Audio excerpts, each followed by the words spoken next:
Tension is one topic that people always blame for a lot of the problems. Now keep in mind, tension is usually not the problem. It can be the quality thread, it could be the needle you chose for the fabric, and it could be the fact that you've never had your sewing machine cleaned or even cleaning yourself out from underneath the throat plate. There's a lot of lint that can gather and cause issues that tension gets blamed for. But there are times when you will find that you're going to put thread in your needle that's different from the thread you put in the bobbin. Now we have to adjust tension.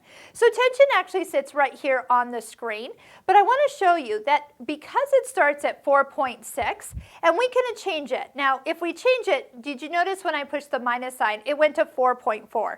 That did not change very much. If you're going to need to change it to help balance your stitches, maybe more thread is pulled to the top or more thread is pulled to the bottom, you always are changing the needle thread, never the bobbin thread. So whatever you do here is really just making that needle thread be stronger and pull it up, or looser so it drops down, so it pulls to the back side. And if you don't remember, one is going to make it worse, one's going to make it better.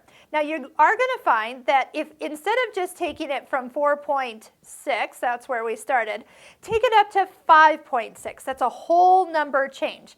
And decide if you're actually getting a better result or a worse result. Then you'll know if you're heading in the right direction. Now, just because this says this tension here, let's pick another stitch.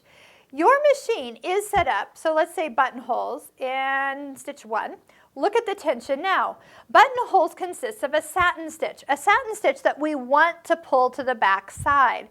So it automatically changes your tension to be for that result. We want the top to be looser, the bottom tighter, and those threads get pulled to the underneath side for a prettier looking buttonhole. How about those decorative stitches we've been talking about? So even just decorative stitches, well, that one's more just straight stitches. Let's pick one that's more satin stitches. See how the tension kind of reduces into the same ballpark as those buttonholes.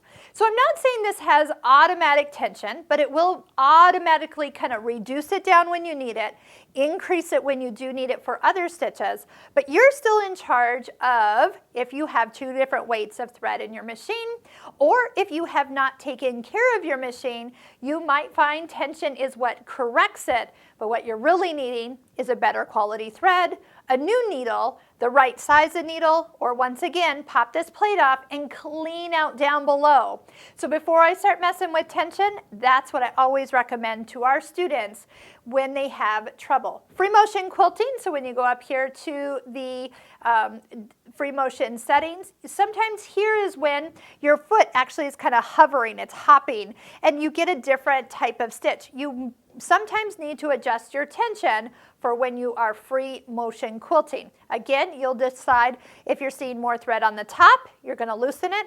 If you're seeing too much of the top thread on the back, you're going to tighten it. And do that little trick where you actually work with whole numbers, not just a touch or two. That doesn't change it very much. So if it's at 2.4, increase it to 3.4 or all the way up to 4.0 to give yourself an idea if you're changing it in the right direction.